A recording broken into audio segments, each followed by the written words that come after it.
John, buhay ka? Oh, bakit gulat na gulat ka yata? Hindi ba dapat masaya kang makita ako? Dahil magkakasama na tayong muli. Masaya naman. Hindi ko lang inaasahan na babalik ka. Pasensya ka na kung nagulat ako ha. Ang laki kasi ng pinagbago ng itsura mo eh. At saka may patalim ka pang dala. Kung maaari, bitawan mo na yan. Tama na ang pagkukunwari! Akala mo maluloko mo pa ako? Alam kong kayo ng kalaguyo mo ang may pakana na patayin ako. Kaso nga lang, hindi kayo nagtagumpay. Kaya sisingilin ko kayo sa mga atraso niyo sa akin. Lahat ibinigay ko para sa inyo. Ngunit nagawa niyo pa rin akong traidorin. Nagpakasasa kayo sa mga pinaghirapan ko. Ngayong nakabalik na ako, kukunin ko ang lahat ng aking pagmamay-ari. Ipalalasap ko sa inyo ang lahat ng hirap na ipinaranas niyo sa akin. Tingnan mo ang aking mukha, Dave. Kayo ang may kagagawa nito. John, ilayo mo yung patalim sa mukha ko. Hindi magandang biro yan. Hindi naman ako nagbibiro eh. Sisirain ko rin ang mukha mo. Mas maganda kung dudukutin ko ang iyong mga mata. Wag! Aray! Ah! Napahinto sa gasolinahan ang kotse ni Madam Trinidad na minamaneho ng driver nitong si Isidro.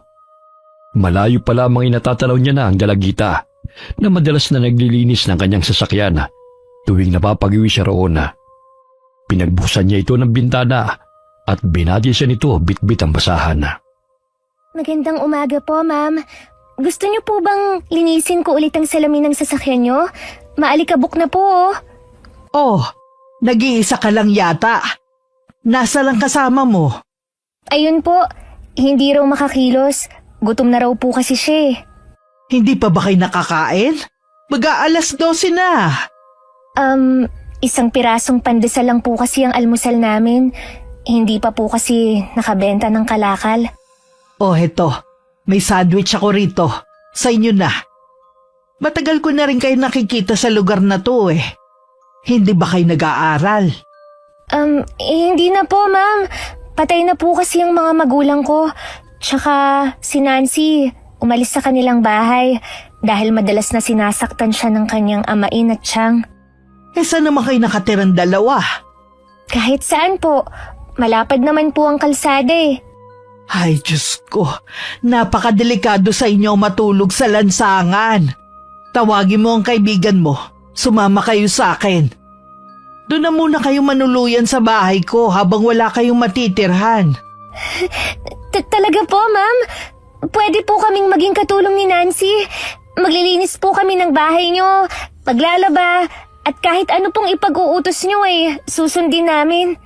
O siya, tawagin mo na yung kaibigan mo para makakain na kayo at sumama sa akin. Sige po. Maraming salamat po talaga, ma'am. Gagawin po namin ang makakaya namin para masuklian ang kabutihan niyo. Sandali lang po tatawagin ko lang ang pinsan ko. Maluhaluhang tinatanong ni Madam Trinidad si Joan habang tumatakbo palayo. Labis ang awa niya sa dalawang dalagita dahil sa hirap ng sitwasyon ng mga ito. Sumagi pa sa kanyang isipan na maaaring mapahamak ang magpinsan mula sa masasamang tao na mananamantala sa pagiging inosente nila. 4 na taon na siyang byuda at wala silang anak ng namayapa niyang asawa na si Senyor Roberto. Kaya't naisipan niyang patuloyin na lamang sina Nancy at Joan sa kanyang mansyon. Nancy! Nancy, bumangon ka na! Pinapatawag tayo ni ma'am. Bibigyan ba niya tayo ng pera? Gutom na talaga ako. Hindi. Pero isasama raw niya tayo sa bahay niya. Kahit na maglinis tayo ng bahay niya at maglabay, ayos na yun. Talaga? Totoo ba yan? Oo, kaya halika na. Baka mamaya magbago pa ang isip nun. May dala ka bang pagkain? Nandidilim na talaga ang paningin ko sa sobrang gutom, Joanne. Itong sandwich. Bumangon ka na dyan Baka mabagot na yun sa kahihintay sa atin at iwan pa tayo. Sige, tayo na. Magiging mayaman na tayo at makakakain na rin ng masarap. Hindi pwedeng tatamad-tamad tayo ron Dapat maging masipag at magpakabait tayo para matuwa naman si ma'am sa atin. Oo na, puro ka pangaral dyan. Hindi ka ba napapagod sa paulit-ulit na pagsasabi sa akin ang dapat gawin? Gutom na nga ako, ang ingay mo pa. Baka kasi magiging pasaway ka na naman eh. Kaya pinapalayas tayo ng mga taong kumukupkup sa atin. Kasi hindi mo mapigilan na manguha ng di sayo. Magpapakabait na nga eh. Inirapan pa ni Nancy ang pinsan bago lumakad patungo sa sasakyan ni Madam Trinidad. Patalon-talon pa ito nang pagbuksan siya ng ginang at pinapasok sa kotse. Sumunod na pumasok si Joanna na napamangha sa lamig ng aircon sa loob ng sasakyan. Simula ngayon, hindi na kayo matutulog sa lansangan. Napakadelikado para sa inyo ang mamalagi sa kalye. Marami pa namang mapagsamantalang tao.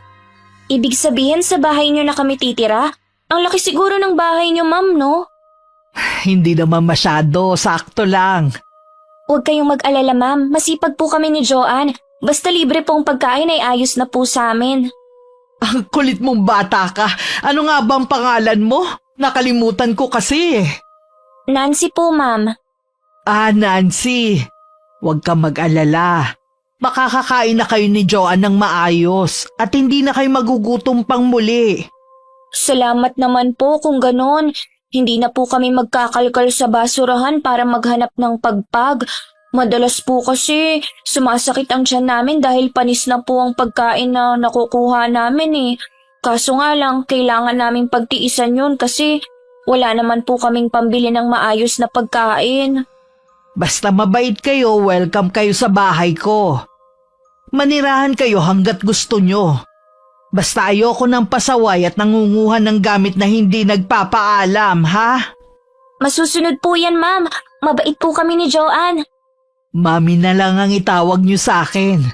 Total parang nanay nyo na rin naman ako eh. Totoo po ba? Sige po, ma'am. Mami. Ayan ang gandang pakinggan. Huwag na kayong mahiya mga bata ha.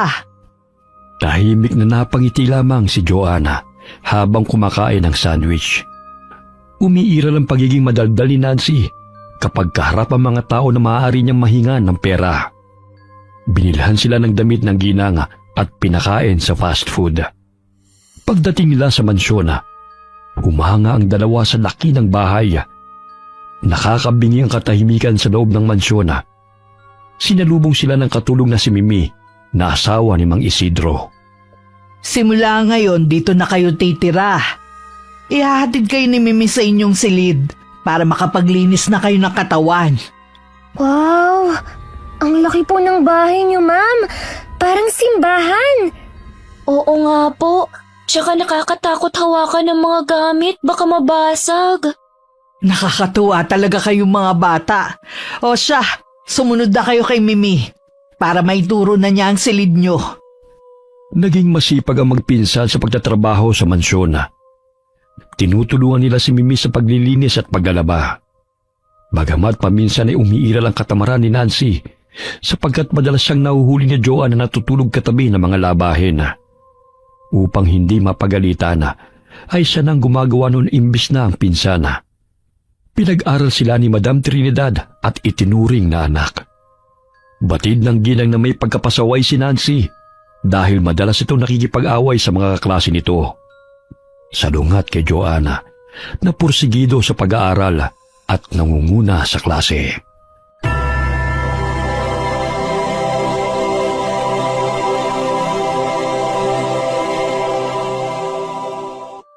Lumipas sa mga taon at nakilala ng ginang ang ugali ng dalawang ampon. Parehong mahal niya ang mga ito, ngunit paminsan-minsan ay nagiging sakit ng kanyang ulo si Nancy. 8:00 na, hindi pa nakakauwi si Nancy. Alam mo ba, Iha, kung saan pumunta ang pinsan mong yon? Hindi po, Mi eh. Hindi rin siya sumasagot kahit kanina ko pa tinatawagan. Patay ang linya ng cellphone. Napapadalas ang pag-uwi niya ng gabi Kahapon 9:00 na umuwi. Hindi na yun oras ng uwian ng mga estudyante Magpahinga na po kayo, Mi. Ako na po ang maghihintay sa kanya. Kung ganyan ang ugali ni Nancy, Hindi talaga maaasahan sa negosyo ang batang yon. Kahit hindi niya sabihin sa akin ng totoo, alam kong nagbubulakbol siya. Dahil may nakapagsabi sa akin na nakita siya sa isang bar nung isang linggo. Kasama ng mga barkada niya. Kaya ikaw, Joanne, huwag mong tularan si Nancy, ha? Walang patutunguhan ng buhay niyo kung malululong kayo sa bisyo. Opo, Mi. Sasabihan ko po siya pagdating niya. Hindi pa man nakakapasok sa kanyang silid si Madam Trinidad ay dumating na si Nancy. Nalalanghap nito ang amoy alak na hininga ng dalaga. Uminom ka na naman. Di ba sabi ko na sa'yo na iwasan mo na ang pag-inom ng alak? Ilang beses na kitang pinaalalahanan na walang patutunguhan ng buhay mo kapag inuna mo ang bisyo at barkada. Tapusin mo ang pag-aaral. Sa gayon ay meron kang maayos na kinabukasan. Mi, konti lang naman yung ininom ko. Kaarawan kasi ng kaklase ko eh. Nakakahiya naman pong hindi ako sasama sa kanila. Ang nakakaya kung saan-saan ka gumagala. Kababae mong tao, ginagabi ka sa pag-uwi kasama ang mga barkada mo. Kahit hindi ka magsabi ng totoo sa akin, alam ko kung saan ka pumupunta. Matulog na po kayo, Mi. Makakasama sa'yo magalit. Hindi ka na po bumabata. Matanda ka na kaya ingatan mo yung puso mo. Nancy, ang bibig mo ah. Huwag mong bastusin si Mommy ng ganyan. Lasing ka na kaya matulog ka na lang. Mi, hayaan niyo na po siya. Ako na ang kakausap sa kanya. Diyan na nga kayo. Konting inom lang, galit na agad. Ang aga pa wala pang 12:00. Ang OA nyo sa kahigpitan. Sinamahan na lamang ni Joanne ang ginang sa silid nito. Napapadalas na ang paninikip ng dibdib ni Madam Trinidad dahil may sakit ito sa puso. Nagpa-check up na rin ito sa doktor at may gamot na iniinom. Bukod pa rin nalaman na may fatty liver ang ginanga kaya't hindi na ito pwedeng magpagod. Dahilan na kay Joanne niya binili ng negosyo na pagawaan ng mga sardinas at ilang store na pagmamayari nito. Makakasama po sa inyo ang magalit, Mi. Huwag niyo nang isipin si Nancy. Ikaw na muna ang bahala sa negosyo natin, ha? Hindi talaga maaasahan ng babaeng yan eh. Imbes na tumulong sa atin, puro pagbubulakbol ang inaatupag. Matanda na ako, Joanne, at sa'yo ko ipapaubaya ang negosyo na pinaghirapan namin mag-asawa. Ayoko namang mapabayaan na lang yon at ipagkatiwala kahit kanino. Huwag po kayong mag-alala, Mi. Isang taon na lang makakagraduate na ako sa aking kurso na business management. Makakapag-focus na rin ako sa negosyo. Pinapangako ko sa inyo na gagawin ko ang lahat ng best ko para maging proud po kayo sa akin. Mahal na mahal ko po kayo, Mi. Mahal ko kayong dalawa ni Nancy. Kaya madalas ko siyang napagsasabihan. Sana ang mindset niya katulad ng sayo. Ilang beses nang nagpabalik-balik sa koleyo, nasa sekundarya pa rin. Matututo rin po siya. Kapag may kailangan po kayo, tawagin niyo lang po ako, ha? O sige na, magpahinga ka na rin, anak. Napabuntong hininga na lamang si Madam Trinidad habang tinatanaw ang papalabas na si Joanna. Magkaduguman ng dalawang ampon, ngunit magkaiba ang ugali ng mga ito. Naging matigas ang ulo ni Nancy at naging palasagot na rin ito sa kanya. Hindi kagaya ni Joanne na masunurin, masipag sa pag-aaral at tumutulong sa pamamalakad sa negosyo. Buti gising ka pa. Kumain ka na ba? Alam mo, Joanne, kung gusto mo akong pangaralan, pwede ba ipagpabukas mo na? Nakakarindi na kasi ang boses mo eh. Paulit-ulit na lang. Isa pa, mas matanda ko ng 2 taon sa'yo kaya hindi ko na kailangan pakinggan ng mga magic words mo, no? Yun na nga 2 taon kang mas matanda sa akin. Kaya dapat, ikaw ang mas responsable at nakakaalam ng tama at mali. Mahiya ka naman, Nancy. Kinupkup na nga tayo at pinaaral ni Mami Trinidad kahit na hindi niya tayo kaano-ano Dapat nating suklian ang lahat ng ginawa niyang kabutihan sa atin. Alam mo, Joanne, hindi ako santa kagaya mo. Wala namang masama na mag-aliw paminsan-minsan. Ang boring kaya dito sa bahay, lalo na hindi ko pinangarap na tumira sa kumbento, no? Alam mo, Nancy, sumusobra ka na talaga, ha? Yan na ba ang natututunan mo sa iyong mga barkada, ha? Alalahanin mo, kinupkop tayo ni Mami Trinidad para pag-aralin. Para mapabuti ang kinabukasan natin at hindi tayo pag-alagala sa lansangan. Baka gusto mong pulutin uli sa kalye kung patuloy kang ganyan, ha? Para mo din malaman, Joanne, bida-bida ka. Ikaw na lang ang palaging magaling, matalino at dapat tularan. E di ikaw na nagmamay-ari ng corona na perfect person. Matulog ka na nga, ang ingay-ingay mo eh. Ang sa akin lang kasi, suklian natin ng mabuti ang lahat ng pagmamahal at sakripisyo ni Mami sa atin. Hindi yung sakit ng ulo ang ibibigay mo. Puro kalakwatsi. Tama na yung 1 o 2 beses na pinagtatakpan kita.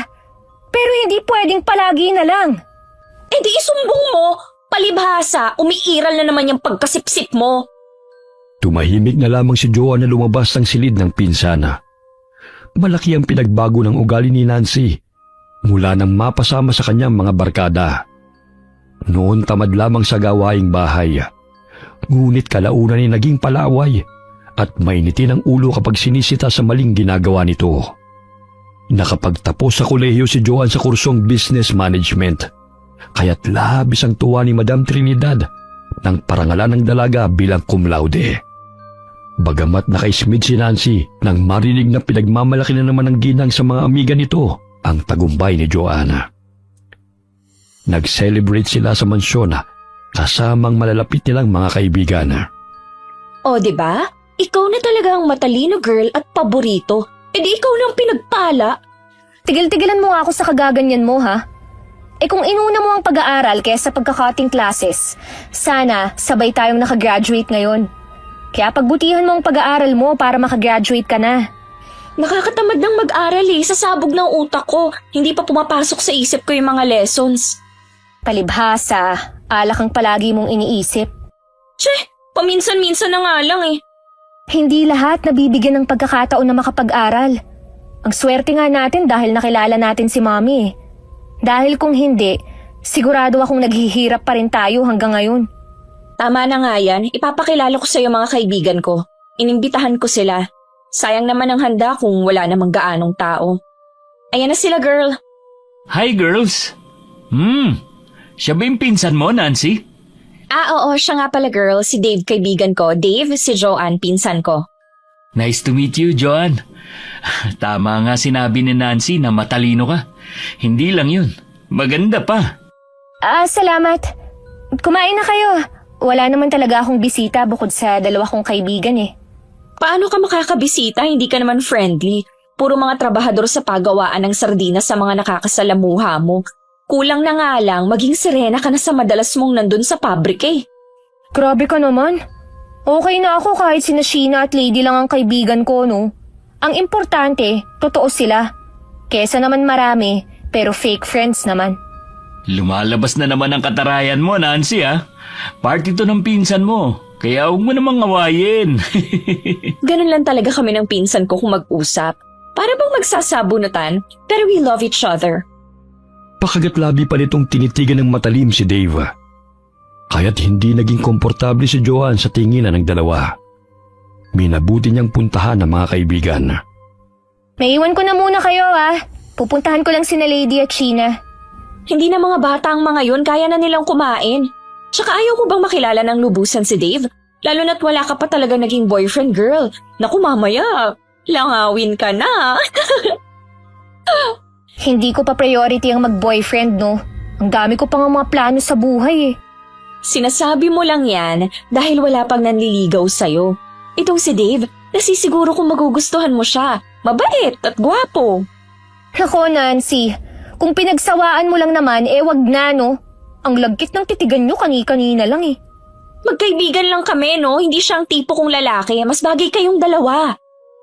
Muntik nang masamid habang umiinom ng juice si Dave nang marinig ang sinabi ni Nancy. Animoy pinagtutulakan siya nito kay Joanna na nooy halatang nahihiya na rin sa ginagawa ng pinsan.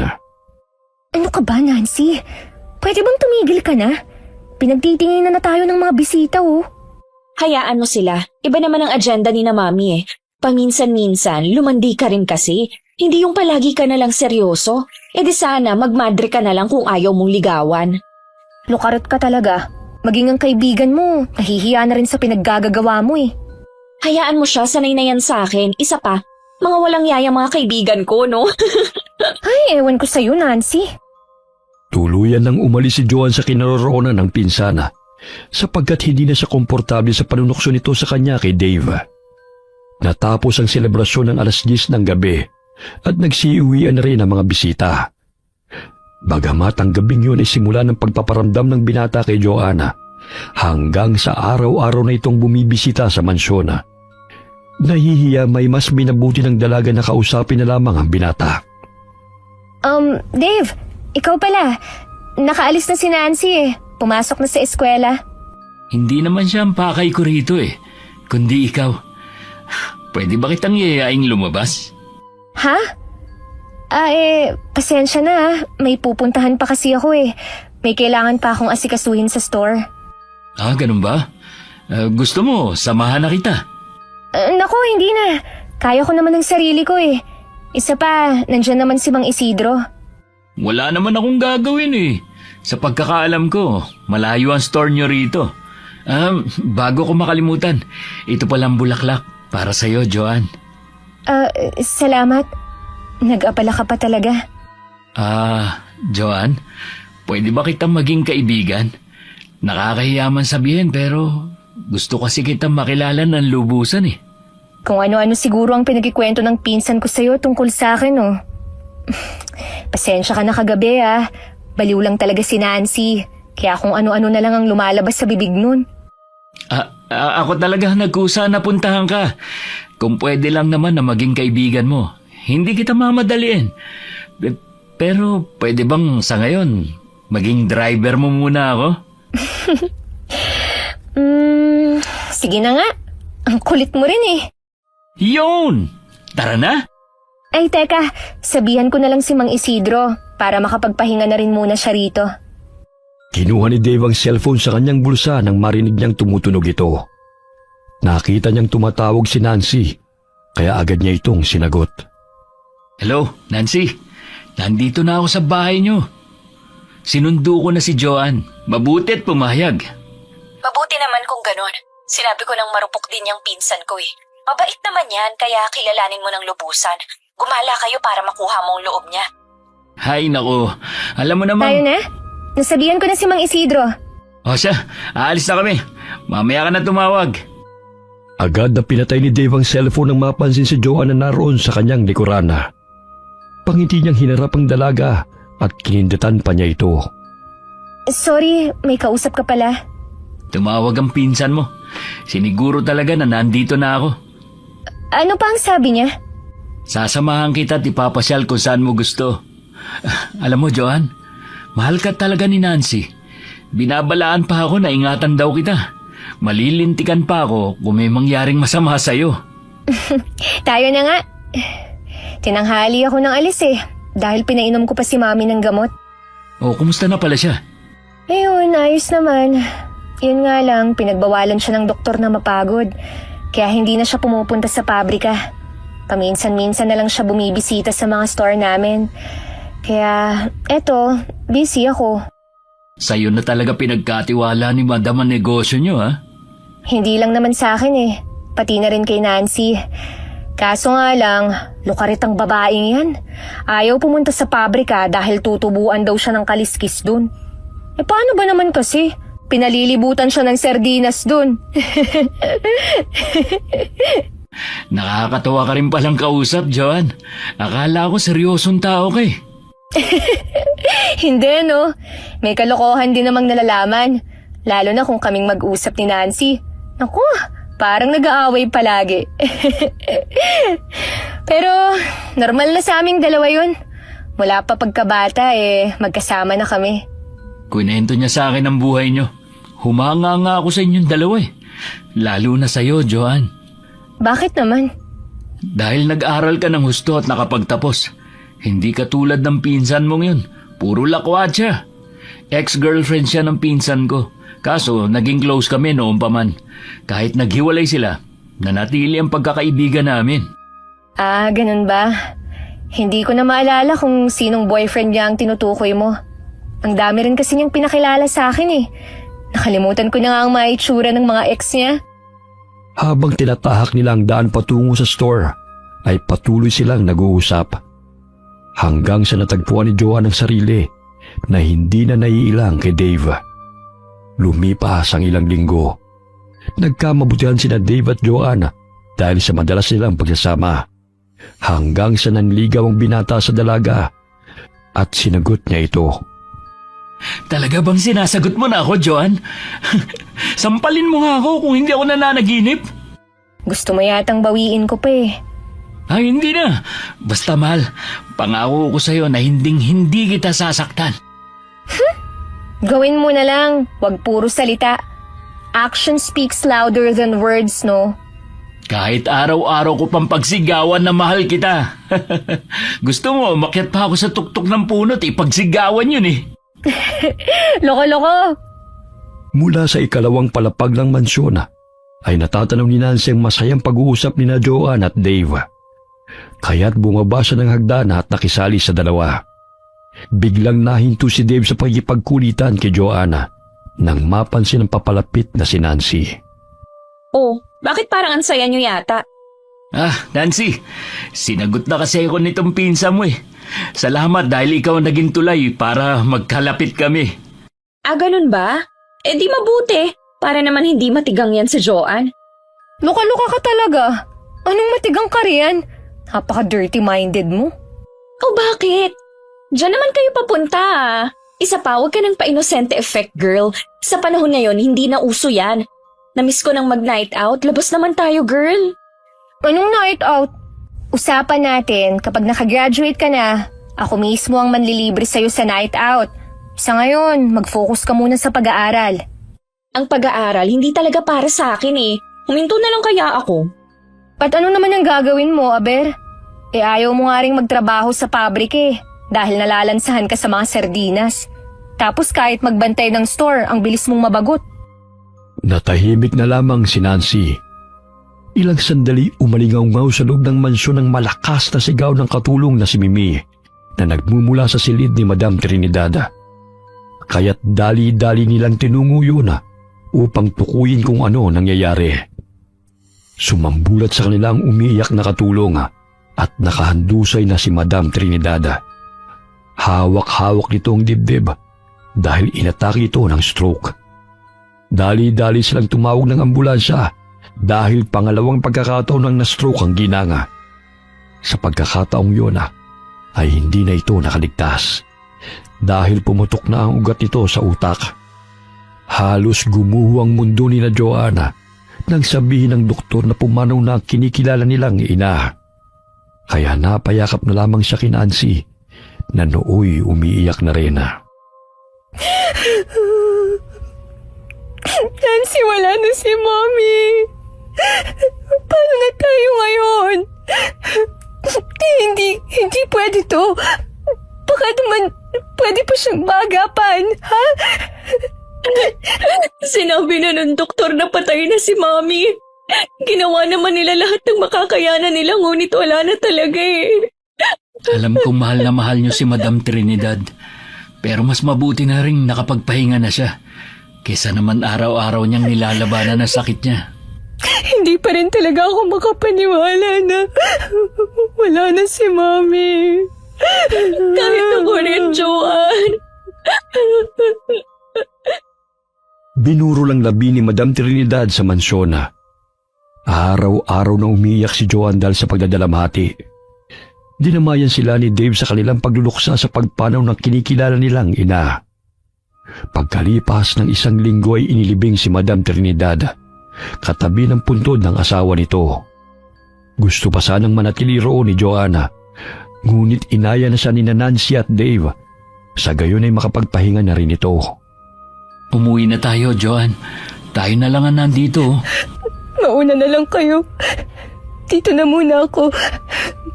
Gusto ko pang samahan dito si Mommy. Hindi gugustuhin ng mami mo na makita kang nagkakaganyan, mahal.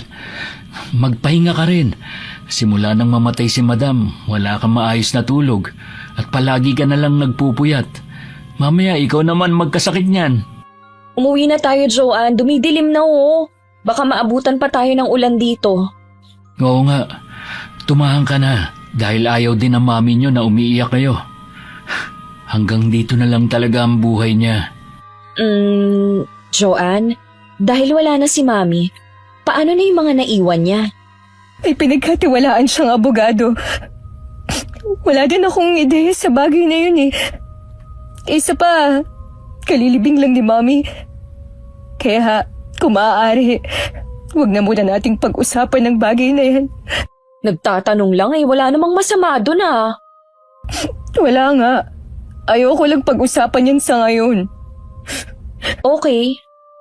Nagkatinginan sina Nancy at Dave habang hinahaplos ang binata ang likod ni Joanna. Lihim na umirap at napaismid si Nancy habang lumalakad sila patungong kotse. Tahimik na yakap pa rin ni Joanna ang litrato ng ginang hanggang sa makarating sila sa bahay. Sige na, Joanne, magpahinga ka na sa kwarto mo. Tingnan mo nga yung palibot ng mata mo, nangingitim na dahil sa puyat at kakaiyak. Oo nga, mahal. Kailangan mo magpahinga para makabawi ng lakas. Uuwi na rin ako. Sige, salamat sa paghatid, Dave. Kung nagugutom ka, girl, sabihan mo lang ako. Magpapaluto ako kay Aling Nini. Hindi na, busog pa ako. Magpapahinga na lang ako sa kwarto. Inihatid ng tingin ni Nancy ang pinsan habang paakyat ito ng hagdana. Ilang sandali na baling ang pansin nito kay Dave na nooy malagkit na nakatitig sa kanya. Oh, bakit ganyan ka kung makatingin? Akala ko ba uuwi ka na? Hanggang kailan ba tayo magiging ganito, Nancy? Namimiss na kita. Gusto na kita makasama. Hanggat hindi ko pa nakukuha ang aking mamanahin, konting tiis na lang at magkakasama na tayo. Kailangan mong dumikit kay Joanne para magkapera. Isa pa, maaari mo siyang manipulahin dahil ang taong matalino nagiging bulag sa pag-ibig. Wala na kasi yung tiwala sa akin pagdating sa pera, kaya ikaw ang gagawa ng paraan para malaki ang makukuha nating yaman. Nancy, nakukonsensya na ako eh. Ang bait ng pinsan mo para lokohin natin siya ng ganito. Nakukonsensya ka o nahuhulog na ang loob mo sa kanya? Usapan natin bawal kang ma-fall sa kanya. Pera-pera lang to, Dave. Gawin mo lang ang trabaho mo. Ikaw ang kailangan ko, Nancy. Miss na kita. Okay, pagbibigyan kita mamaya. Sa dating tagpuan at parehong oras. Hihintayin kita dun. Alam mo namang ikaw lang ang nagpapasaya sa akin eh. Ikaw lang ang kaligayahan ko. Basta sundin mong lahat ng pinag-uutos ko sa'yo. Kung gusto mong maangkin mo ko. Napangisi ang binata sa sinabi ng dalaga. Maya-may nagpaalam na ito upang umuwi. Lingid sa kaalaman ni Joanna na matagal nang magkarelasyon sina Nancy at Dave. Pinagplanuhan ng dalawa na paibigin siya upang makuha ang parte ng kanyang mana kung sakaling magpakasal sila ni Dave. 8:00 ng gabi umalis si Nancy sa mansyon at tumungo sa motel kung saan madalas silang pumupunta ni Dave. Doon may nangyari sa kanila bilang gantimpala ni Nancy sa pagsunod ng binata sa mga utos nito. Wala ka talagang kupas, babe. Wala pa sakaling kingan mong pinsan mo. Boring sa kama. Tsaka nagtitiis lang talaga ako sa kanya, kagaya na sinabi mo. Malapit na tayong magkasamang muli. Makuha ko lang ang mana ko. Pwede na tayong pumunta sa ibang bansa. Tsaka kailangan mo rin kunin ang parte ng yaman niya. Hindi ako papayag na konti lang ang parte ko, no?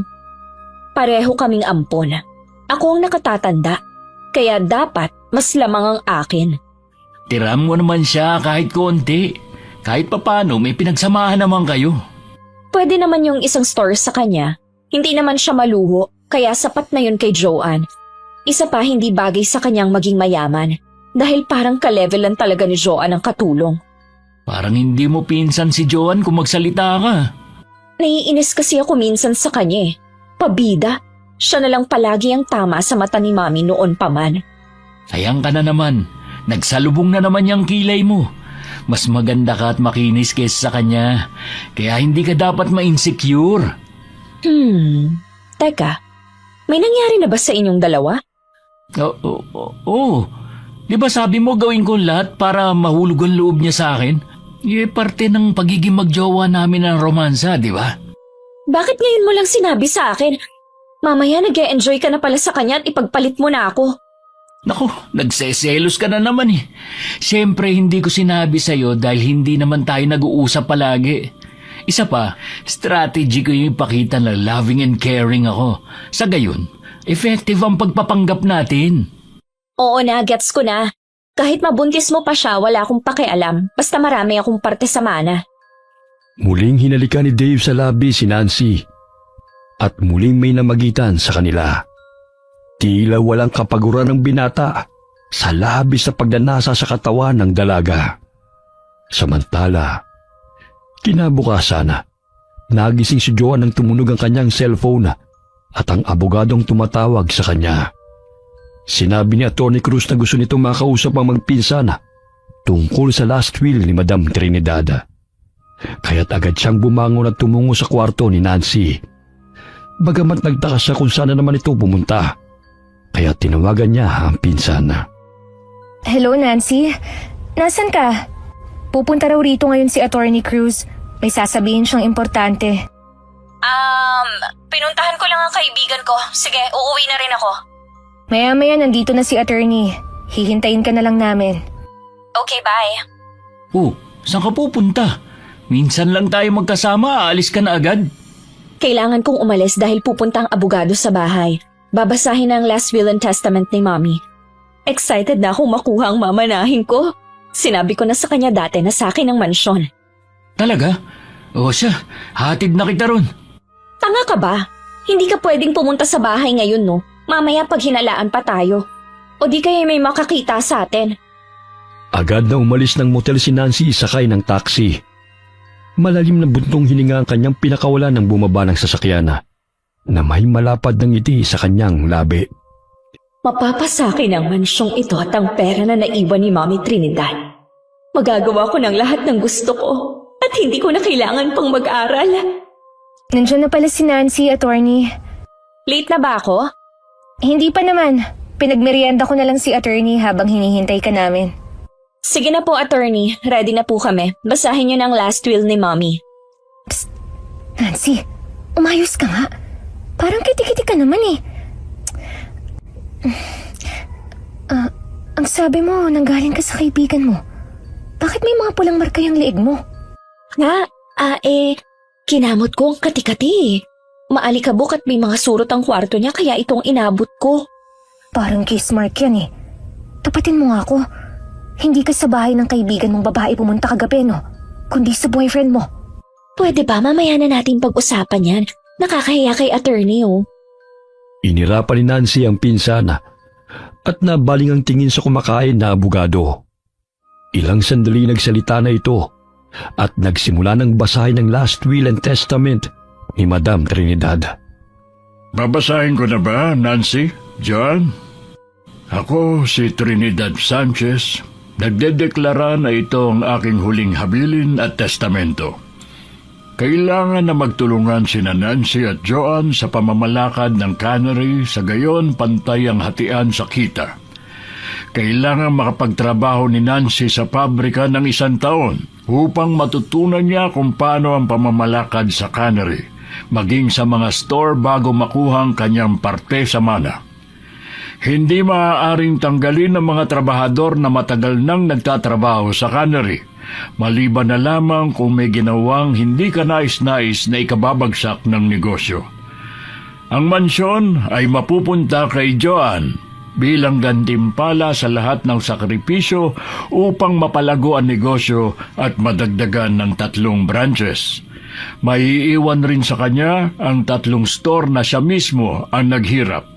Ano? Paano ako? Saan ako titira gayong hindi nakapangalan sa akin ng mansyon? Halos lahat na lang napunta kay Joan, ah. Pareho kaming kinupkup ni Mommy. Bakit naman konti lang ang parte ko, attorney? Dahil si Joan mismo nagpalago ng negosyong ito na muntikan ng malugi. Kaya malaki ang shares niya sa negosyo. Maaari ring lumaki ang shares mo. Yun ay kung paghihirapan mo. Paano kung hindi ako makapagtrabaho sa pabrika? Ang lansadon at ayoko nakikipaghalubilo sa mga trabahador. Gaya ng nakasaad sa testamento, makukuha mo lang ang perang iyong mamanahin kung tutulong ka sa negosyo. Alam naman nating pinaghirapan nilang mag-asawa ito, kaya iiwan nila sa inyo upang maipagpatuloy ninyo ang kanilang nasimulan. Pambihira naman, hindi naman makatarungan ng hatian sa mana. Ang liit nang napunta sa akin at pahirapan pa bago ko makuha ang pera. Kailangan ko na yun. Hindi naman kita palalayasin dito sa mansyon eh. Dito ka naman titira. Ano ang dinadabog mo? Tsaka saan mo naman gagamitin ang pera? Eh wala ka namang gastusin. Wala ka namang problema sa bayarin mo sa eskwelahan ah. Anong wala? May paggagamitan ako. Isa pa, party ko yun sa mana kaya ibigay nyo na sa akin. Oh, bibigyan naman kita ng monthly allowance ah. Basta hindi mo makukuha ng buo ang pera mo kapag hindi ka pa tapos sa pag-aaral. Sana maintindihan mo ang ibig sabihin ni Mommy. Kuyumang kamaong tumakbo patungong kwarto si Nancy dahil hindi matanggap ang nakasaad sa testamento. Pagpasensyahan niyo na po ang pinsan kong yun, attorney. Maya-maya magiging okay din yun. Nasabi sa akin ni Trinidad na hindi maaasahan sa pera yang si Nancy. Kaya gusto niyang matutoy ang pinsan mo. Nang sa ganon, hindi masayang ang lahat ng pinaghirapan niyo. Gusto lang ni Mommy na bigyan siya ng leksyon dahil puro pambubulak-bulang inaatupag imbis na tumulong sa negosyo. Ay sige, Iya, aalis na ako. Salamat sa masarap na merienda, ha? Salamat din po, attorney. Halos magwala sa loob ng kwarto si Nancy. Subalit pilit niyang pinapakalma ang sarili habang nakaharap sa salamin. Makukuha ko rin ang yaman na para sa akin. Hindi pwedeng si Joanne lang ang aangkin sa pagmamay-ari na iniwan sa amin ni Mommy. Kailangan na mawala sa landas ko si Joanne. Kung ayaw niyang ibigay ang dapat ay para sa akin. Tama lang palang plano kong palapitin si Dave sa kanya para mapadali kong malimas ang pera na meron siya. Napahinto sa pag-iisip si Nancy nang may marinig siyang katok sa pintuan. Natidinig niya ang tinig ni Joanna, ngunit mas pinili niyang manahimik at humiga sa kama. Ilang araw ding hindi kinibo ni Nancy ang pinsan dahil sa labis na pagtatampo. Kaya't si Joanna mismo ang kumausap sa kanya upang sila'y magkaayos. Nancy, kahit sa akin hinabili ng mansyon, hindi naman ibig sabihin nun na hindi ka na rito titira. Dito na tayo lumaki at dito na rin tayo tatanda. Pasensya ka na kung nagtampo ako Hindi ko lang kasi matanggap na halos lahat na lang ay iniwan sa'yo. Samantalang ako, kailangan ko pang pagtrabahuhan bago makuha ang mana ko. Nancy naman, alam mo noon pa man na nagtatrabaho na ako sa cannery, di ba? Sinasabay ko sa pag-aaral ko. Minsan nga naiinggit na ako sa'yo dahil nagagawa mo ang lahat ng gusto mo. Samantalang ako, subsob sa pag-aaral at trabaho. Ayokong umabot tayo sa ganito na hindi nagpapansinan dahil lang sa mana. Kamamatay lang ni Mommy tapos nag-aaway na tayo. Sorry kung nagtampo ako sa'yo Niyakap ni Joanne ang pinsana dahil ito na lamang natitira niyang pamilya at hindi niya gustong pag-awayan nila ang pera. Ilang sandali pa'y dumating si Dave at nadatnan sila sa ganong ayos, kaya't kumawala sila sa isa't isa mula sa pagkakayakap.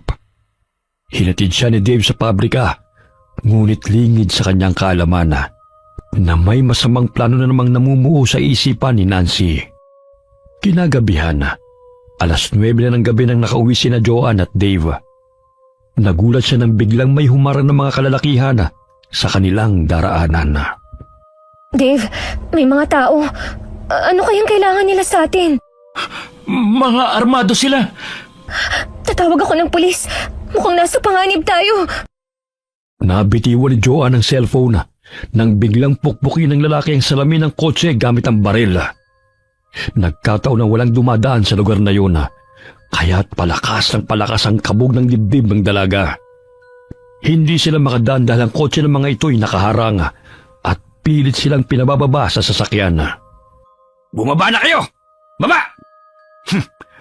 Mukhang marami tayong makukuha sa kanila, tol. Ano bang kailangan niyo sa amin? Bitawan niyo kami! Pakiusap! Huwag niyo kaming saktan! Kunin niyo na ang lahat ng gusto niyong kunin! Basta't pakawalan niyo lang kami! Abay, ang gandang babae nito Hoy! Layuan mo si John! Eh kung ayaw ko, anong gagawin mo? Gusto mo ba ngayon palang ipasabuhin ko na yung utak mo, ha? Pakiusap! Ilayo mo yung baril kay Dave! Baka mamaya makalapit mo yan! May pera sa bag ko! Kunin niyo na po, Manong! Maawa na po kayo sa amin! Mukhang mayaman kayo, ah. Hindi sapat ang perang ito para pakawalan kayo. Mga kasama, ipasok niyo sila sa kotse. Mukhang tiba-tibang natsempuhan natin ngayon, ah. Saan niyo kami dadalhin? Pakiusap! Maawa na po kayo sa amin! Huwag niyo po kaming sasaktan! Humagulgol ang dalaga sa pagmamakaawa dahil binubugbog ng dalawang kalalakihan si Dave. 4 na kataong humarang sa kanila at tinutukan ng barel ang kanilang ulo. Huwag na kayong pumalag pa. Hala, pasok sa kotse! Mga kasama, kayo nang bala sa kotse ng mga yan. Saan niyo po kami dadalhin? Manong pag-usapan na lang natin to. Sige na, pakawalan mo na kami.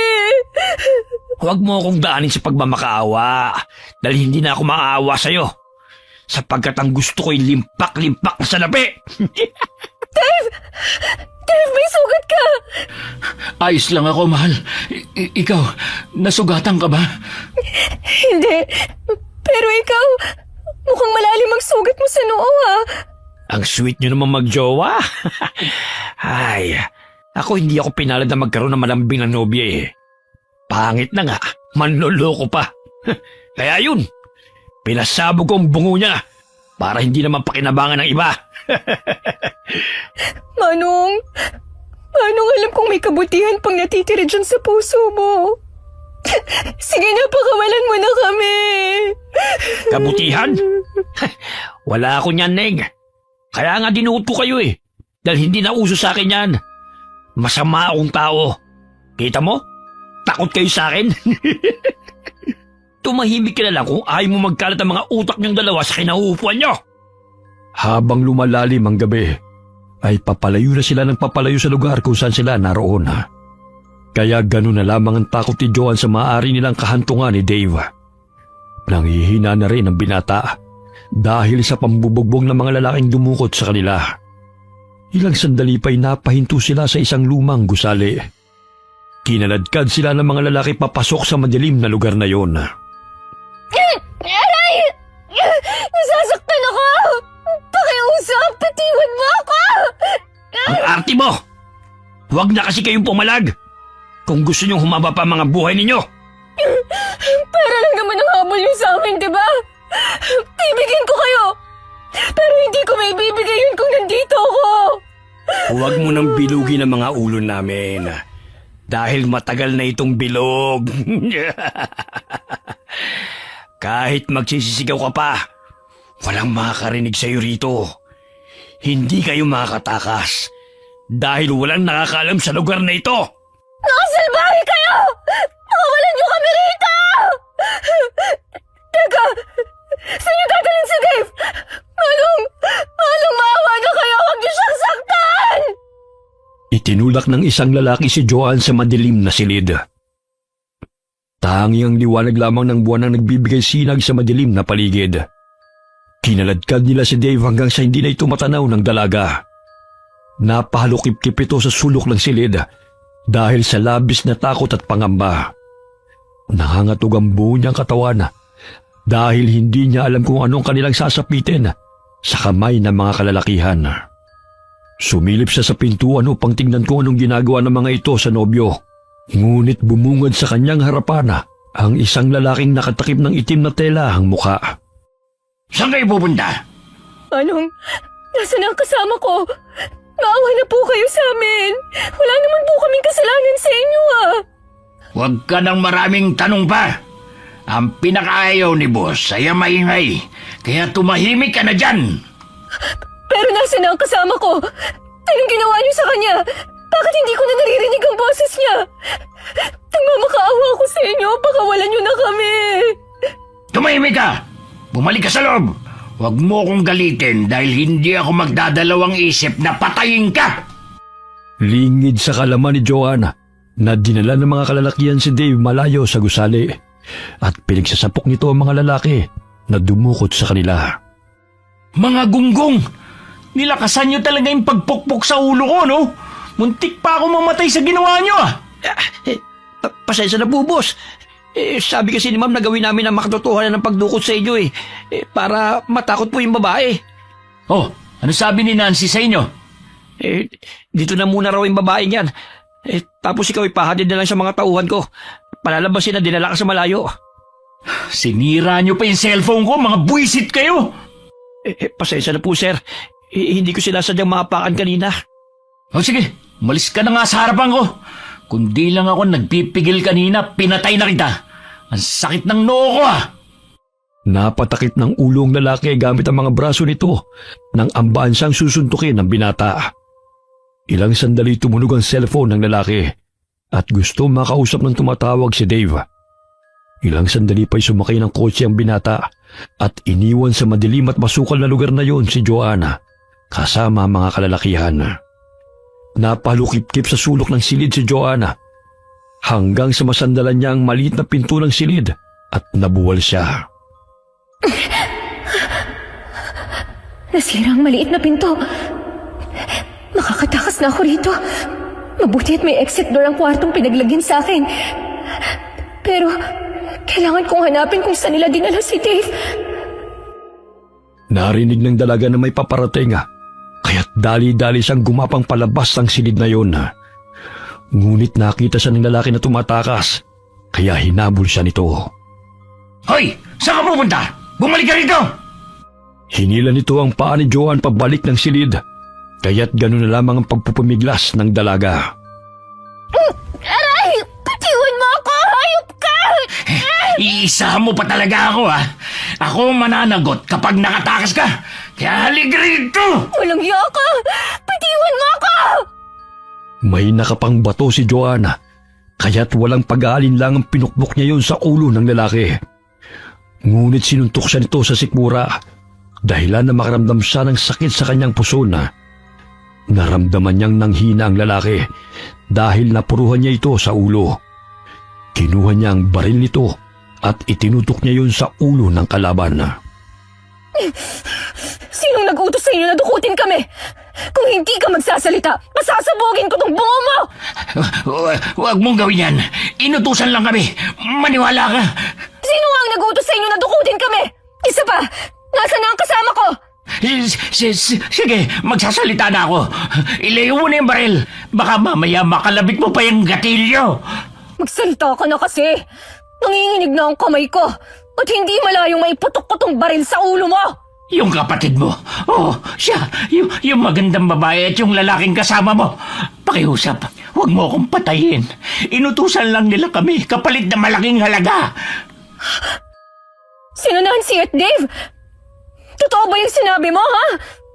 Oo nga eh. Kung ayaw mo maniwala, edi wag. Basta ilayo mo na yung baril sa ulo ko. Nanginginig na itinutok ni Joan ang baril sa paa ng lalaki at ipinutok yun. Tinamaan sa binti ang lalaki, kaya't pumalahaw ito sa sakit. Nanlalamig ang katawan ni Joan na lumabas ng lumang silid na yun at tinahak ang madilim na daan upang tumakas. Ngunit hinabol siya ng mga lalaki nang makita siya ng mga ito. Lintik! Nakatakas ang babae! Tatanga-tanga talaga itong si Bob! Hala! Habulin niyo! Huwag niyong hayaan na makatakas dahil patay tayo kay boss! Ang dilim ng paligid. Hindi ko makita ang daan. Diyos ko, hinahabol ako ng mga lalaki. Saan ako pupunta nito? Aray! Ang sakit ng pusod ko. Hoy! Babae! Kahit saan ka man pumunta, mahaharap ka pa rin namin. Mapapagod ka lang sa kakatak mo. Aray! Ang sakit ng balakang at pusod ko. Sandali, parang may nakapakong basa sa binti ko. Dugo! Tinudugo ako! Kahit nakakaramdaman ng kirot sa puso at balakang, pilit na lumakad palayo si Joanna. Napasandal siya sa puno ng mariling niya ang sunod-sunod na putok ng baril na pinapakaulan ng lalaki at nagsisisigaw pa ito. Kaya tumakbo siya ng tumakbo kahit hindi niya alam ang patutunguhan. Bigla siyang napasigaw ng mahulog siya sa malalim na parte ng lupa at nagpagulong-gulong pababa. Nabitiwan din niya ang hawak na baril. Nagkanda sugat-sugat ang kanyang mukha dahil sa mga bato at mga sanga na kanyang nababagsakan. Natusok pa ang kanyang mata sa nakausling sanga. Nagdilim ang paningin ni Joanna at nawalan siya ng malay. Hanapin yung babaeng yun! Patay tayo kapag nakatakas yun! Malalim at mabato yung bilag sa kanya. Baka patay na nga yun eh. Hanapin nyo na lang! Ang dami nyo pangreklamo!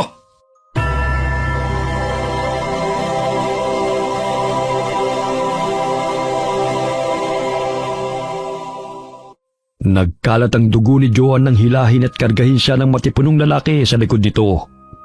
Pumapatak pa ang dugo na nagmumula sa kanyang mata sa lupa. Inilapag ng lalaki si Joan sa papag at inilapit ito ang mukha sa ilong ng dalaga at pinulsuhan pa nito sa leeg. Sino ba naman yung dinala mo rito, Lando? Saan mo naman nakuha yan? Di ba sabi ko, huwag kang basta-bastang susugod sa mga baryo dahil mainit ka na roon. Marami naman tayong mga alagang itik at manok na maaari mong kainin kapag nagutom ka. Hindi ko po siya pinatay. Natagpuan ko po siya habang naghahanap ako ng hayop sa gubat. Hindi ko alam kung bakit siya naroon. Gamutin mo siya, Lola. Abay, unang beses na hindi ka natakam sa sariwan dugo at laman na. Buntis pa ang babaeng to. Pero dinudugo siya. Mukhang nakuna na siya. Mag-init ka ng tubig at dalhin mo rito ang mga halamang gamot ko para maagapan natin ang pagdurugo ng babaeng to. Sa hinuha ko mahigit 2 buwan na siyang buntis. Dahil naaamoy ko ang napakabangong sariwang dugo na lumalabas sa kanya. Ang ganda niya, Lola. Unang beses kong napansin na humaling ka sa babae. Noon dinadala mo rito para gawing pagkain. Gusto ko siya. Akin siya. Kunin mo muna ang bote na may sangkap na apdo at ipapainom ko yun sa kanya. Humihina na ang pulso niya at maaari siyang mamatay. Ibinuka ni Lola Aso ng bibig ng dalaga at pinataka ng malansang dugo na ibinabad sa apdo ng ahas. Umusal din ito ng orasyon. Dinilaan ni Lando ang tenga ni Joanna upang yang gawin ito sa pamamagitan ng paglaway sa tenga ng dalaga. Mga aswang ang maglola na nakatira sa gubat. Bagamat isa ring manggagamot na aswang si Lola Asona. Maging ang matanday nagtaka sa kanyang apong si Lando na hindi nito pinatay ang dalagang natagpuan. Ako na lang po ang bahala maglinis sa duguan niyang katawan. Sinabi niyong buntis siya. Nariyan pa ba ang bata sa sinapupunan niya? Wala na. Ubus nang lumabas ang dugo. Malaki ang pinsala niya sa isang mata na maaari niyang ikabulag. Sa paligay ko'y tinapon ang babaeng yan doon matapos pahirapan. Ang dami niyang pasa sa katawan. Ang puti niya at maganda. Bilisan mo na ang pagpupuna sa kanya. Sa gayon mabihisan ko siya ng malinis na damit. Mamaya matunaw pa yan sa kakatitig mo Itatapal ko pa tong dinikdik na malunggay sa kanyang mata. Opo, Lola. Sino kaya may gawa nito sa kanya? Kawawa naman. Hindi lang ang mga kagaya nating aswang ang pumapatay. Maging ang mga normal na tao rin. Yung mga masasamang tao lang naman ang binibiktima ko, Lola Kahit na natatakam na ako sa kanya, hindi ko siya magawang kainin. Dahil alam kong kailangan niya ang tulong natin. May silbi rin ang pagsuway mo sa mga habiling ko paminsan-minsan. Kung hindi mo natagpuan ang babaeng to, natitiyak kong naubusan na siya ng dugo at tinangay na ng mababangis na mga hayop sa gubat. Mas mabangis pa ba sila kaysa sa akin? Malayo pa lang naamoy ko ng sariwang dugo. Kaya't inunahan ko na sila. Dampian mo ng tubig ang bibig niya para naman makainom siya kahit pa konti-konti. Malalim na bumuntong hininga ang lalaki habang nakatitig sa mukha ng dalaga. Ilang sandali kumilos ang dalaga at pilit na iminulat ang kanyang mga mata. Gising na po siya, Lola. Ay mabuti naman kung ganon. Kunin mo ang tubig ng buko at ipainom sa kanya. Sino kayo? Pakiusap. Huwag niyo akong saktan. Aray, ang sakit ng buong katawan ko. Huwag mo munang piliting gumalaw. Marami kang natamong sugat lalo na yang sa isang mata mo. Buhay pa ako. Oo, Ineng. Mabuti na lang at tatagpuan ka ng aking apong si Lando. Aray, ang sakit ng puso at balakang ko. Ikinalulungkot ko, Ineng. Hindi na namin nailigtas ang batang nasa sinapupunan mo. Dahil sa dami ng dugo na lumabas sa'yo. Pinainom kita ng katas ng arukaw, kaya tumigil ang pagdurugo mo. Kung hindi, siguro maging ikaw hindi nakaligtas. Mga wala silang awa. Gusto nila akong patayin. Aray, ang sakit ng mata ko. Hindi ako makakita ng maayos. Huwag ka na munang masyadong kumilos dahil sariwa pa ang mga sugat mo. Malalim ang pinsala sa iyong mata. Ito pa ang buko. Sariwa pa to. Kapipitas ko lang nito kanina. Lumayo ka sa akin! Lola, papatayin niyo tayo! Huwag ka matakot sa kanya, Ineng. Siya ang aking apo na tinutukoy ko. Si Lando. Mabait naman siya kahit may katigasan ng ulo. May dala akong buko. Inumin mo to upang lumakas ka. Nanginginig ang katawan at naluluhang inilibot ni Joanne ang paningin sa paligid. Naroon siya sa kubo na gawa sa nipa at kahoy. Napalukip-kip siya sa sulok ng silid at napayakap sa sarili. Akin na muna yan, apo. Natatakot siya sa iyo kaya lumabas ka na muna. Siguro mga lalaki ang nanakit sa kanya. Sige ho, Lola. Kapag may kailangan kayo, tawagin niyo lamang po ako. Ikukuha ko na muna siya ng mga prutas sa gubat. Konti na lang kasi ang mga naimbak natin pagkain Nakapaglaga na pala ako ng itlog. Yun na muna ang kainin niya. Kumain ka na muna, Ineng, ha? Huwag ka matakot sa amin. Hindi ka namin sasaktan. Tumango ang dalaga at kinuhang baso ng buko na inabot ni Lola sa kanya. Unti-unti niya itong ininom at halatang uhaw na uhaw siya. Muli siyang humingi kay Lola Ason at halos 3 baso ng buko juice ang kanyang naubos. Ilang araw ang lumipas at unti-unting nakakalakad na si Joanna. Sa tulong ng langis at halamang gamot ni Lola Ason ay naghilom ang kanyang mga sugat. Bagamat naroon pa rin ang malalim na peklat sa kanyang katawan, lalo na sa kanyang mukha. Kalahati ng pisngi niya ay halos kumulubot. Dagdagan pa ng nabulag niyang isang mata. Maluha-luha niyang pinagmasdan ang refleksyon niya sa tubig na naroon sa batya. At malaki ang pinagbago ng kanyang itsura. Babalikan ko ang lahat ng taong may kagagawan kung bakit ako nagkaganito. Nag-alaga ako ng mga ahas. Umiiyak ka na naman. Hindi lang naman panlabas na anyo ang importante. Sigurado akong mabait kang tao. Pwede bang malaman kung anong pangalan mo? Mahigit 2 linggo ka nang narito sa amin, pero hindi mo pa sinasabi sa amin ang pangalan mo. Joanne. Joanne? Huwag kang mag-alinlangan. Magsabi ka sa akin kung gusto mo ng tulong, ha? Ngayon lang din kasi ako nagkaroon ng kausap bukod kay Lola Matagal na ba kayong naninirahan ni Lola sa gubat? Bakit wala kayong mga kapitbahay? Payapa ang mamuhay sa ganitong lugar Lihim na napahanga ang dalaga sa binata.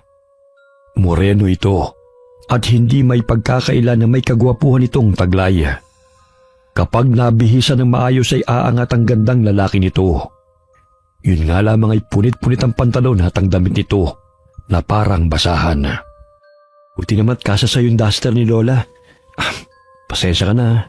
Luma na yan Kapag nakabenta ko ng mga gulay at manok sa bayan, ibibili kita ng bago. Nako, hindi na. Ayos naman ako rito Hindi nyo na kailangan pang mag-abala pa o gumastos sa akin. Sapat nang kinupkup nyo ako at pinatuloy sa bahay nyo. Naalala mo ba kung saan ka nakatira? Hindi pa ito ang tamang panahon na bumalik ako ron. Kailangan ko pang magpalakas para harapin ang mga taong trumaydor sa akin. Huwag ka mag-alala, Joanne. Tutulong ako sa'yo. Mabutit nakakaalala ka pa sa kabila ng taas ng binagsakan mo. Kahit papanay sinuwerte pa rin ako. Babalikan ko sila at sisingilin sa lahat ng kinuha at atraso nila sa akin. Pati ang magiging anak ko'y pinagkaitan nila ng buhay. Ang tapang mo rin pala, Joan. Bilib ako sa'yo. Hinagod ni Landong likod ng dalaga upang pakalmahin ito. Napansin niya ang galit sa mukha ni Joanna habang kuyom ang kamao nitong nakatingin sa kanya. Talaga bang tutulungan mo ako? Oo naman. Hindi mo na itatanong. Marami na akong itinumbang masasamang tao. Lalo na yung mga magnanakaw at mga halangang kaluluwa. Pinipigilan lang ako ni Lola eh. Natatakot kasi siya baka ikapahama ko yung ginagawa ko. Ayoko lang kasing may nakikitang naagrabyadong tao eh. Kahit ganito lang kami na mahirap. Matutulungan mo nga ako. Ayoko nang maawa sa kanila. Sila mismo ang nagturo sa akin kung paano maghiganti. Tama yan, Joan. Huwag ka masyadong maging mabait sa mga taong paulit-ulit ka nang niloloko. Namimihasa eh. Ang dapat sa kanila, bigyan ng leksyon. Lahat naman may limitasyon eh. Kapag sobrang bait mo, mabilis kang mauuto. Kagaya ni Lola. Naloko siya ng tinuring niyang kaibigan. Sa kanya pinaako ang karumal-dumal na krimen na hindi naman siyang may kagagawan. Bata pa lang ako noon. Mga 10 taon pa lang siguro. Nadatnan niyang naliligo sa sariling dugo ang pamilya ng kanyang pinagsisilbihan. Nakita siya ng kapwa niya katulong na kinakarga ang bunsong anak ng kanyang mga among nakamulagta sa sahig. Kaya ayun, siya ang sospek sa krimen. At idiniin pa siya ng kaibigan niyang katulong din. Pero hindi siya may kagagawa nun, kundi ang mismo nagturo sa kanya. Dahil pinagnakawan ito ang kanilang amo. Kaya tumakas kami at napadpad sa gubat na ito. Masakit din pala ang pinagdaanan ni Lola. Kaya naitanim ko sa aking utak na kailangan magbayad ng tunay na salarin sa lahat ng krimen. Sa panahon ngayon, ang mga inosente pang nadidiin. Kaya inilalagay ko ng batas sa mga kamay ko. Sa gayon ay makaganti man lamang ako sa mga mapangmatang tao. Naputo ng kanilang pag-uusap nang tawagin sila ni Lola Asona. Inihain na nito ang pananghalian at luto na rin ang tinolang manok na niluluto nito. Ineng, kumain ka lang ng kumain ha. Huwag ka mahiya sa amin. Marami pa kaming alagang manok at itik. Masarap magluto si Lola. Tataba ka talaga kapag siya ang kasama mo. Salamat po Lola sa lahat ng tulong niyo sa akin ha. Balang araw, masusuklian ko rin po kayo. Naku, huwag mo lang isipin yun. Bukal sa puso ko ang tumulong, Ineng. Kabilugan ng buwan. Malalim na ang gabi, ngunit hindi mapakali si Joan sa kanyang higaan. Nakaramdam siya ng init sa buo niyang katawan, kaya bumangon siya at tinungo ang kusina. Uminom siya ng tubig, ngunit hindi pa rin napapawi ang kanyang uhaw. Napagpasan niyang lumabas ng kubo upang magpahangin. Bagamat tagaktak pa rin ang pawis na namumuo sa kanyang noo, kahit mahangin na sa labas. Nabaling ang kanyang paningin sa mga itik na naroon sa bakuran, kaya't dali-dali siyang tumungo roon. Hindi niya napigilan ang sarili na sunggaban ng isang itik. Tumatalsik pa ang sariwang dugo nito habang nilalantakan niya ang sariwang laman at sinisipsip ang dugo nito. Nagising sina Lando at Lola dahil sa ingay ng mga alaga nilang hayop. Joan! Patawad, hindi ko sinasadya. Hindi ko rin alam kung bakit ko to nagawa. Nagbunga ng ipinunla mo sa kanya, iho. Naging ganap na rin siyang aswang. Aswang? Ako, aswang? Hindi ko po kayo maintindihan. Pasensya ka na, iha ha, kung hindi namin sa'yo sinabi agad. Dinilaan nila doon tenga mo upang yang gawin ka. Sa gayon mapapadali ang paggaling mo. Dahil kung hindi niya ginawa yon, natitiyak kong matagal ka ng patay. So, mga aswang kayo? Hindi kami masamang aswang, Joan. Kagaya ng sinabi ko sa'yo, na mga halang ng bituka lamang ang pinapaslang ko. Si Lola naman, hindi siya kumakain ng laman ng tao. Mas gugustuhin pa niya magluto kaysa kumain ng sariwa. Pero, bakit ko kinain ng itik? Huwag ka mag-alala. Normal lang yan sa unang araw na hindi mo makontrol ang iyong sarili. Unti-unti mo rin namang maiiwasan ang pagkain ng laman at pag-inom ng sariwang dugo eh. Yun nga lang, hindi mo mapipigilan ang lakas na nananalaytay sa katawan mo dahil ganap ka ng aswang. Ayokong kumain ng tao. Lalo na yung mga mabubuting tao. Mas gugustuhin ko pang pumatay ng mga masasama. Tulungan niyo po ako. Huwag ka mag-alala. Hindi kita pababayaan.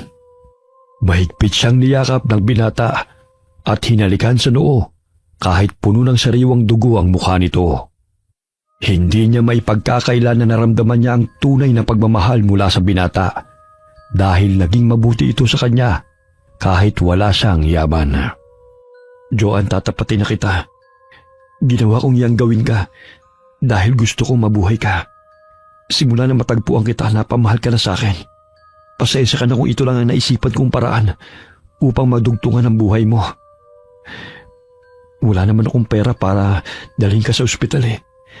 Tanging si Lola lang ang gumamot sa'yo. Pero hindi pa rin sapat ang mga halamang gamot upang mabuhay ka. Wala kang kasalanan. Ginawa mo lang ang naisip mong paraan. Basta, tulungan mo akong iwasan na kumain ng sariwang laman, ha? Pangako. Halika na. Linisin mo na yung katawan mo at huwag ka na mag-alala pa. Lumilipas sa mga araw. Ngunit naging agresibo si Joanna. Bagamat nariyan si Lando at Lola Ason upang umagapay sa kanya. Naging malakas ang kanyang katawan dahil sa naparami ang pinainom ni Lola na dugo na may abdo ng ahas. Naku, Lando. Ako siguro ang dahilan kung bakit nagkakaganyan si Joan eh. Naparami yata ang pagpapainom ko sa kanya ng abdo at dugo. Saka gustuhan kong gumaling siya agad. Sa ngayon po nakokontrol niya na ang kanyang sarili sa pagkain ng mga alaga natin. Yun nga lang, parang naging agresibo na siyang balikan ng mga taong nanakit sa kanya eh. Sinabi niyang trinaidor siya ng mga taong pinagkatiwalaan niya eh. Bantayan mo na maigi si Joan ha. Mamaya umalis pa rito at mapahamak. Kinagabihan napabalikwas ng bangon si Joanna nang mapanaginipan sina Nancy at Dave kasama ang mga lalaking nagpahirap sa kanya.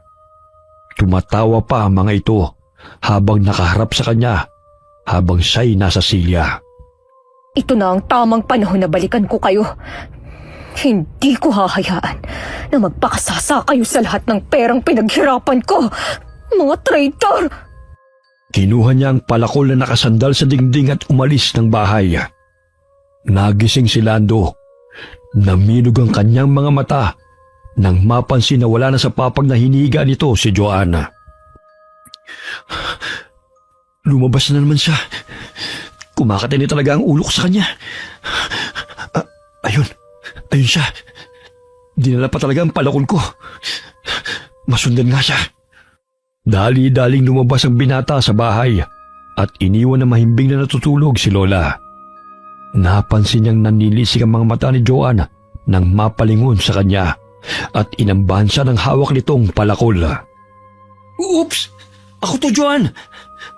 Saan ka pupunta? Tara, umuwi na tayo. Ikaw na lang ang umuwi. May pupuntahan ako ngayon. Hindi kita pwedeng hayaan, no? Mamaya mapahamak ka pa eh. Naramdaman ko ang kakaibang lakas na nananalaytay sa katawan ko. Ito na ang panahon na kailangan kong singilin si Nancy at Dave sa lahat ng pagkakautang nila sa akin. Hindi na ako natatakot na harapin sila. O sige, kung yan ang plano mo, sasamahan na kita. Hindi pwede mag-isa kang lumusob doon. Kapwa sila nagpalipat-lipat sa mga pudo at mabilis na nagtatatakbo sa kasukalan. Tila walang kapaguran ng kanilang mga paa kahit malayo ang kanilang nilakbay. Nakarating sila sa mansyon, kaya't napanganga si Lando nang makita ang malaking bahay sa kanyang harapan. Nandito na tayo. Halika na sa loob. Dito ka nakatira? Oo, bakit? Grabe, ang laki namang bahay nito. Hindi ka ba naliligaw sa loob? Hindi naman. Katulad sa gubat, kabisado na ang daan. Ay, oo nga naman. Halika na. Susurpresahin pa natin ang mga bagong nakatira sa mansyon. Doon tayo dadaan sa likod dahil may secret door doon na ako lang ang nakakaalam ng numero. Mabuti na lang talaga hindi naapektuhan yung utak mo. Kaya naalala mo pa ang lahat. Kahit hindi ko alam ang secret door na sinasabi mo, sasama pa rin ako sa'yo. 5, 4, 6, 6, 5. Ay, napindot ko na. Maya-maya ay bubukas na rin yan. Hindi tayo maaaring dumaan sa harap dahil may kwartsyang bantay. Grabe naman ang pintuan nyo. Di pindot. Samantalang sa bahay namin, di tulak at kadena pa. Shhh! Huwag kang maingay. Baka may makarinig sa atin. Doon ka na muna sa kusina. Dahil wala namang pumupuntang tao dun sa ganitong oras. Dahil may kanya-kanyang refrigerator ang bawat silid.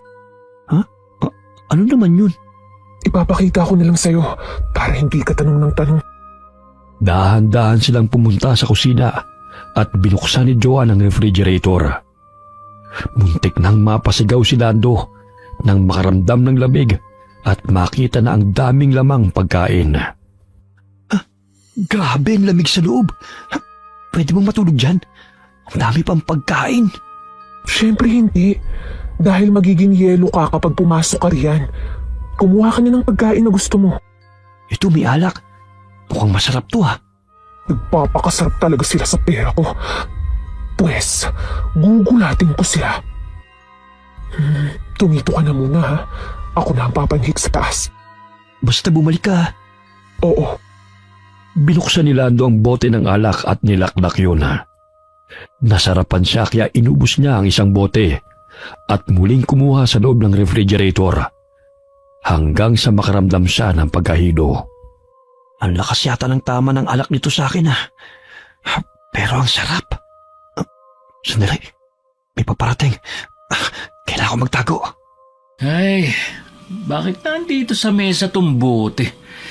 Oh, bakit wala na tong laman?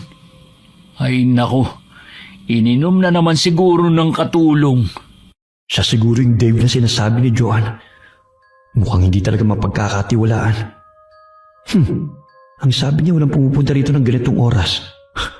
Muntik na ako dun Ang bihira. Doon na lang to lalagay sa kwarto. Ang mahal pa naman ng alak na to tapos iinumin lang ng mga katulong. 5 to 2 na lang ang natira. Pailing-iling na lumakad si Dave paakyat ng hagdan. May nakita siyang nakatalikod na tao. Sa pag-aakalang ang katulong na kumuha ng alak ang naroon. Hoy! Ilang beses ko na sinabi sa inyo na huwag kayong kumuha ng pagkain at inumin sa ref. Hindi pa kayo nakontento sa binibigay ko sa inyo? Magnanakaw pa talaga kayo, ha? Magnanakaw?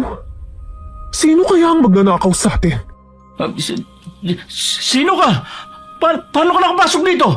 Huwag kang lalapit, babato ko tong alak sa'yo. Oh, Dave. Huwag kang matakot.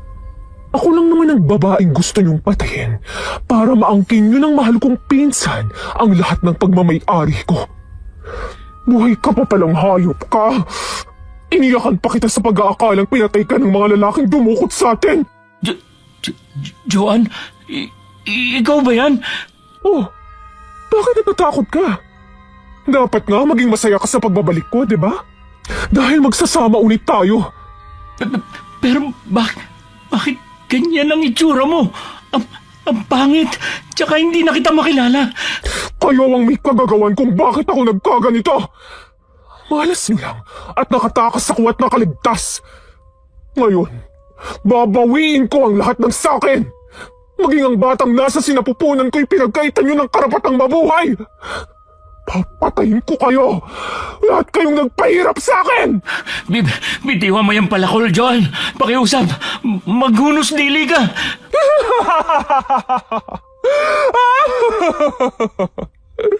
Nakakaliw pagmasta ng itsura mong nangangatog sa takot, Dave. Titigan mo ang mukhang ito. Dahil ito ang sanhi ng kasakiman niyo. Nag-alaga ako ng ahas sa pamamahay ko na siyang tutok lang sa akin. Pues, babaliin ko yung mga buntot niyo at mga pangil! Binato ni Dave ang hawak nitong bote patungo sa aswang na si Joanna. Bagamat hinampas niya yon gamit ang palakol, dahilan na mabasag ito. Aatras na sana si Dave, ngunit may mga bisig na pumigil sa kanya. Oh, pare, saan ka pupunta? Kinakausap pa ng babaeng mahal ko.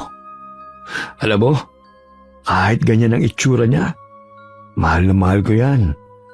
Kaso nga lang ginago mo eh. Alam mo ba kung anong ginagawa ko sa mga taong kinamumuhian ko? Ha? Hinihila ko ang bituka at pinupulupot sa mismong leeg nito. Gusto mo bang iparanas ko yun sa'yo, ha? Pakiusap, huwag niyo ako saktan. Maawa kayo sa akin. Hawakan mo siyang mabuti, Lando. At sumunod kayo sa akin. Huwag kang magtatangkang sumigaw, Dave. Dahil hindi kami magdadalawang isip na putulin yung leg mo. Narinig mo yan, pare? Tumahimik ka na kung ayaw mong baliin ko yung leg mo, ha?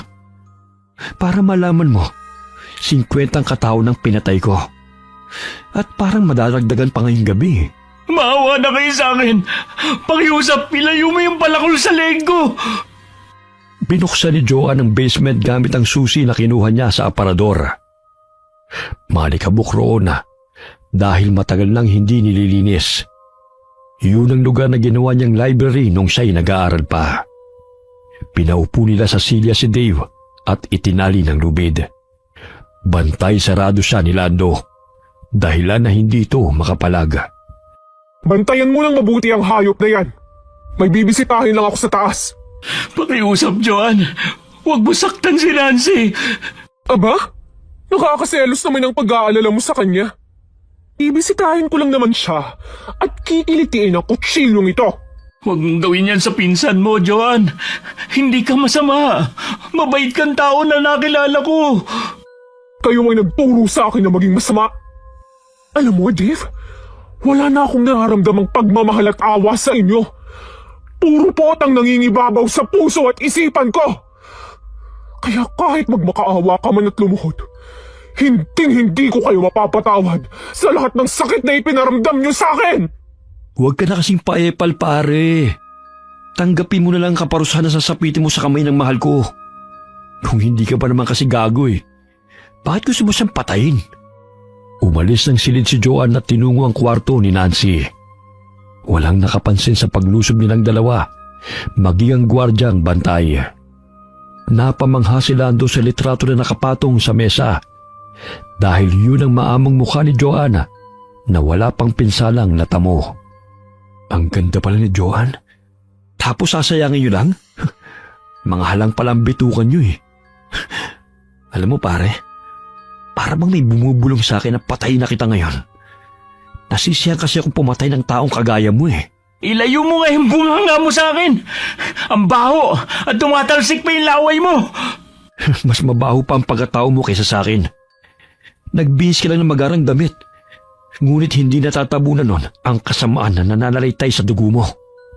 Samantala, binuksan ni Joanne ang kwarto at kinuha ang cellphone na nakalapag sa ibabaw ng mesa at inilagay sa bulsa. Maya-maya'y nagising si Nancy nang maramdamang may nakatanaw sa kanya at humahawi sa kanyang buhok habang natutulog. Babe? Sino ka? Lumayo ka sa akin! Nasaan si Dave? Oh, Nancy! Bakit nagulat ka? Ang sarap naman ang buhay mo rito, no? Kumusta naman yung pakiramdam na magpakasasa ka sa pera na hindi mo pinaghirapan? Sino ka? Anong kailangan mo sa akin? Ang bilis mo namang makalimot. Hindi mo ba ako na-miss? Ako to, si Joanne! Ang trinaydor at pinapatay mo! Joanne, buhay ka? Oo. Bakit? Ayaw mo ba? Naku naman, hindi lang pala pera ang kinuha mo sa akin. Maging ang lalaking mahal ko na binaboy ako. Sa bagay, siguro matagal nyo nang pinagplanuhan na patayin ako upang makuha nyo ang lahat ng mga ari-arian. Tama ba ako, Nancy? Hindi ko alam ang pinagsasabi mo. Layuan mo ako! Talaga? Hindi mo ba ako pinapatay? Kagaya ng sinabi ng isa sa mga tauhan mo noon? Sinabi niya sa akin bago ako nakatakas. Kaya wag mo akong daanin sa pagbabalat kayo na ahas ka! Isa kang traidor! Malakas na sinampal ni Joanne si Nancy, kaya't napasubsob ito sa dingding. Nilapit ng aswang na si Joanne ang kanyang pangit na mukha sa mukha ni Nancy. upang makita nito ang ginawa nito sa kanya. Tingnan mo ang mukha ko! Ito ang resulta ng pagtatraidor niyo sa akin! Ngayon mo sabihin na wala kang kasalanan sa lahat ng nangyari! Maging ang anak ko'y nawala dahil sa kahayupan niyo ni Dave! Mga sakim at walang kasing sama! Aray! Bitiwan mo ko! Hindi ka pa maaamin sa lahat ng kasamaan mo! Gusto mo bang mabuhay pa o si Dave? Pakiusap, huwag mong saktan si Dave. Oo na, ako nagpapatay sa'yo para mapasakin ang pera. Ngunit pinagsisisihan ko na lahat ng ginawa kong kasalanan. Pakiusap, Joanne, patawarin mo ko. Gusto mo lumuhod ako sa harapan mo para mapatawad mo lang ako.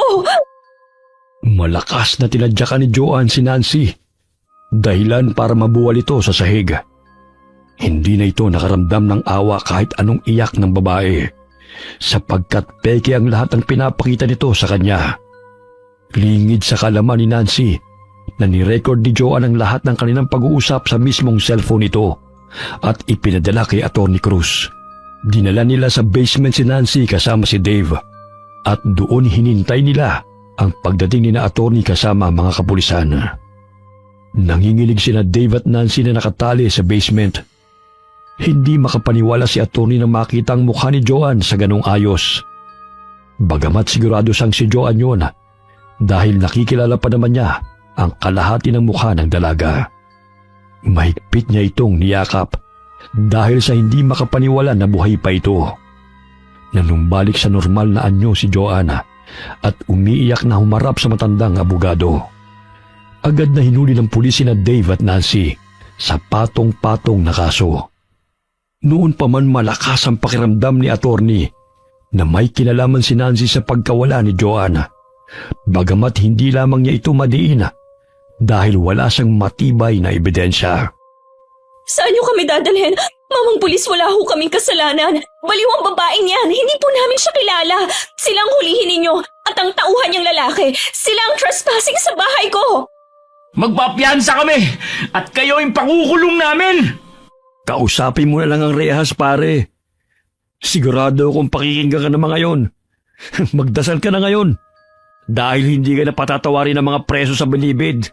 Sisiguraduhin kong hindi kayo makakalaya pa! Ay, ano ba? Bitawan niyo ako! Nilitis ang kaso laban kina Dave at Nancy. Nagsilabasan din ang mga taong inutusan nila na dukutin si Joanne sa takot at konsensya. Hinatulan ng frustrated murder, estafa at kidnapping ang dalawa at napatawan ng parusa na habang buhay na pagkakakulong. Maging ang mga lalaking sangkot sa pagdukot ay kinulong. No, hindi maaari ito, attorney. Aapela kami. Gumawa ka ng paraan upang makalabas kami rito. Ikaw babae ka, sisiguraduhin kong papatayin na kita kapag nakalabas ako rito. Hindi lang kalahating mukha mong sisirain ko. Yun ay kung makakalabas ka pa. Himasin mo na lang ang mga rehas. Kung noon, matipunong katawan ni Dave, ngayon, magdusa ka! Wisit kang babae ka! Papatayin kita! Lumakad palabas ng Hall of Justice si Joanne kasama sina attorney Lando at Lola Asona. Ngunit umiiyak na lumuhod sa kanyang harapan si Dave na nagmamakaawa. Joanne, alam kong hindi mo ako mapapatawad sa lahat ng kamaliang ginawa namin sa'yo. Patawarin mo ko. Maging sa buhay ng ating anak na nawala dahil sa kahangalang ko at nasilaw sa salapi. Haharapin ko ang parusa sa akin. Sana balang araw, mapatawad mo ako. Walang salita na kumawala sa bibig ng dalaga. Kagaya ng peklat sa kanyang mukha. Naghilo man ang sugat, ngunit hindi nawala ang marka na dulot ng kasakiman at pagiging makasarili ng dalawa. Ang laki ng pera na nakulimbat ni Dave at Nancy. Kung hindi ako bumalik, siguro tuluyang nalugi na ang negosyo na ipinamana sa akin ni Mommy Trinidad. Ang laki ng mansyon na tinitirhan mo, Joanne. Mamimiss ka namin ni Lola. Paanong mamimiss? Magkakasama na tayong titira dito sa mansyon. Talaga? Naku naman. Huwag ka mag-alala. Ako na ang bala sa mga tanim sa hardin. Si Lola ang tagaluto natin. Hindi ka naman siguro susumpungin ng pagiging aswang. Sa tuwing makakaramdam ka ng init ng katawan, pumasok ka na lang sa refrigerator para malamigan ka. Ikaw talaga. Akala ko noon napakaseryoso mo. Ang kulit mo rin pala. Muling naging seryoso ang mukha ni Lando at inilapit ito ang mukha sa dalaga at hinalikan niya ito sa labi. Kahit hindi ko pa man alam kung sino ka o anong tunay mong pagkatao, napamahal ka na sa akin, Joanne. Hindi ko kailangan ng maraming pera para mabuhay. Ang mahalin kay sapat na sa akin dahil sanay naman ako sa hirap eh. Sa'yo ko naramdaman ng tunay na pagmamahal, Lando. Maraming salamat sa lahat ng sakripisyo niyo sa akin. Tutulungan kita sa abot ng aking makakaya, mahal ko. Bakalipas ang 1 taon na, ikinasal na sina Lando at Joanna. Unti-unti nilang binangon ang negosyong pinalugi ni Nancy at Dave. Samantala, naging masalimuot ang buhay ni Nancy at Dave sa loob ng kulungan. Si Nancy ang naatasan sa paglilinis ng banyo. Bugbog ang inaabot niya sa tuwing hindi niya nagagawang inuutos ng mga preso. Salungat sa buhay na tinatamasa ngayon ng pinsan niyang si Joanna, na masayang namumuhay kasama ang asawa nitong si Lando, na isang aswang. Okay, sana po nagustuhan niyo ang kwento natin ngayon. Shoutout po tayo kay Ann Loisis. Welcome Ann sa Ingkong Channel. Hi kay Joy Marie Teves from Hong Kong. Hi kay Pangga from National Center for Mental Health. Shoutout kay Angie at Felia Mawak Family. Kamusta po kayo? Hi kay Sally Albino from Kawayan City, Isabela. Hi kay Chloe Abalos from Riyadh, Saudi Arabia. Hi kay MGS 14. Hi kay Corazon Cacalda from San Mateo, Rizal. Happy birthday kay Kyle Andre, galing kay Mami Aiko from Bahrain. Hi kay Michael Rivera. Hi kay Henry Vargas from Calbayog City, Samar. Hi kay Cliven Dubalan. Hi kay Nelbilin Omusura from Buena Vista, Agusan del Sur.